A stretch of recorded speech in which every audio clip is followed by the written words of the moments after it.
Now let's take a look at working with clips using the Smart tool. As I mentioned earlier, there are two distinct regions in an enlarged clip.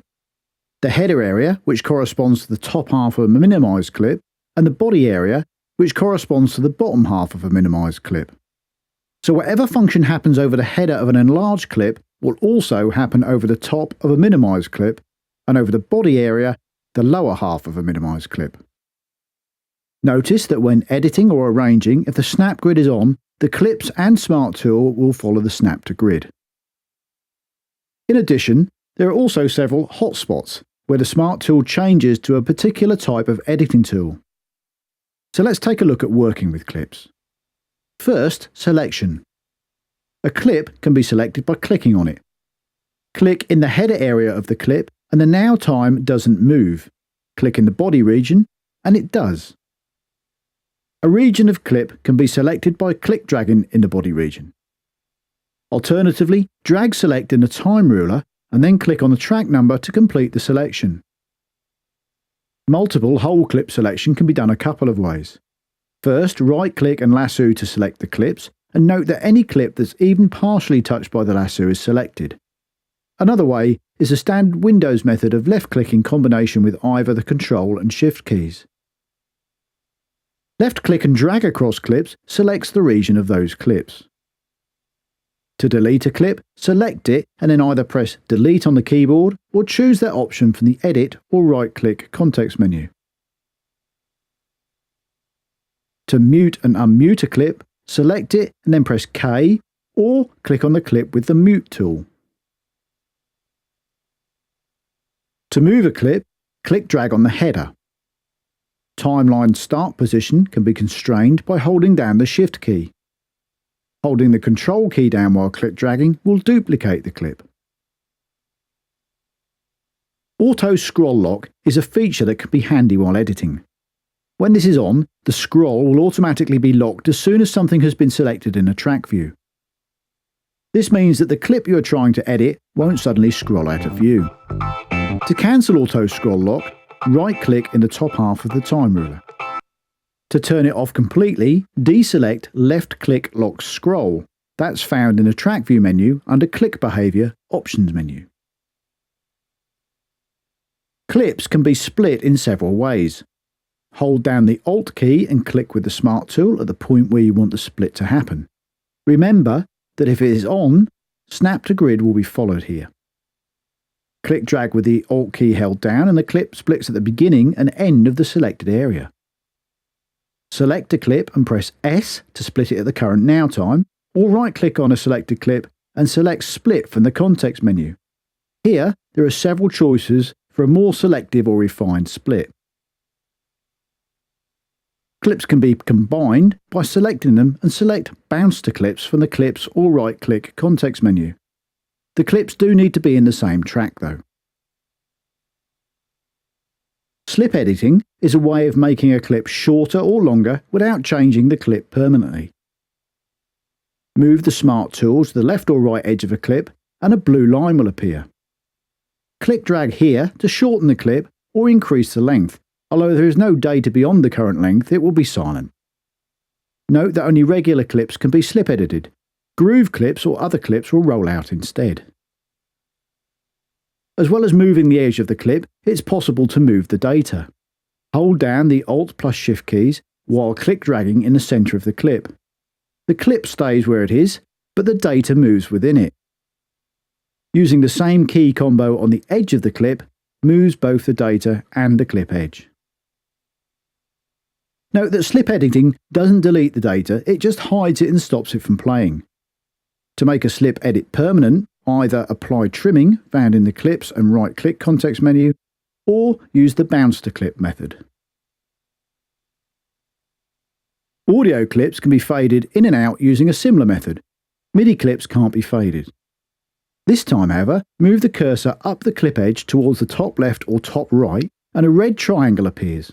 The cursor also changes to indicate a fade. When this happens, click drag to create a fade on the clip. The length of fade is controlled by how far you drag into the clip. Once a fade has been created, there are two choices for applying a slip edit. Click above the small horizontal line to slip edit and the whole fade moves. Click below it and the fade length is adjusted as the fade start point moves. A fade can be adjusted or removed by click dragging on the red line that appears in the clip at the fade endpoint. That's when the cursor's over it. If you find that the audio waveform is small compared to the clip height, it can be scaled by left-click dragging on the scale ruler between the clip pane and the track header. Right-click on this scale ruler to change the scale used. Choose from decibel, zoom factor, or as a percentage. As well as manual fades, automatic fades can be created. Check the automatic crossfade choice in the track view options menu. Defaults can be set here too. With this option on, drag one clip to overlap another and a crossfade between the two clips is automatically created. The types of fades curve can be changed by right-clicking over the crossfade. Clips can be stretched or shrunk. Switch to the timing tool and click drag on either the beginning or end of the clip and drag in or out as required. The change is indicated as a percentage in the top right corner of the clip. We can also listen to a clip using the scrub tool. Press J, then click and drag over the clip you want to hear. It will play back from where you click up to the cursor's current position as long as the left mouse button is held down. Change back to the Smart tool or one of the other tools once finished. We've already seen how to move and duplicate clips using click dragging and the Control key, and they can also be moved and copied using the standard cut, copy and paste command. Select a clip or part of a clip and then either cut or copy it using the Edit menu, right-click menu, or the standard Windows shortcuts of Ctrl+C to copy or Ctrl+X to cut. There are also advanced versions of these commands that allow copy and cut options to be set. If an option's greyed out, it means it isn't relevant to the currently selected data.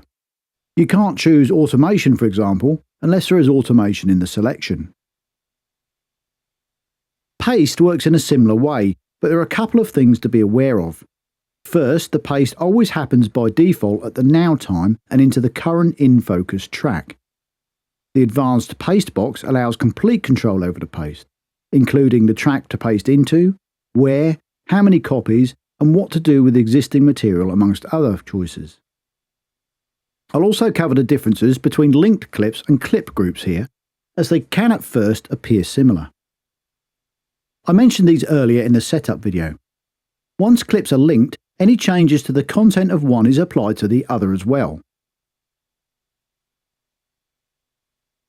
Linked clips are indicated by a dotted line around the outside of them. For example, on an audio clip, reducing the gain setting used to the process menu affects both clips. With MIDI clips, adding notes to one adds them to both. Slip editing a linked clip only affects one though, as this is an action on the clip, not the contents. The only way to link clips is when they are copied and pasted. Editing a clip in a clip group edits all of the clips in the same way. Slip editing or fading, for example. A clip's properties can be changed using the clip inspector. This is part of the inspector we looked at earlier. Press I to bring it into view and then click on the Clip tab or press Shift+I for direct access. You may need to drag the inspector to full width. Here, there are options to change various clip properties including the name, start time length and colour used amongst others. There's also a second page on this tab for greater groove clip control. Finally, double-click on a clip to open it in an editor.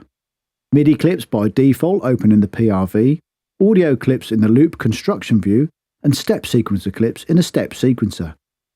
In the top right-hand corner of a regular MIDI clip, there is an editor indicator to indicate which editor the clip will use, and the default editor for the clip can be set here too. Click on the indicator to reveal a pop-up where we can select editors from the piano roll, staff view, event list, or step sequencer. We'll look at editing MIDI later.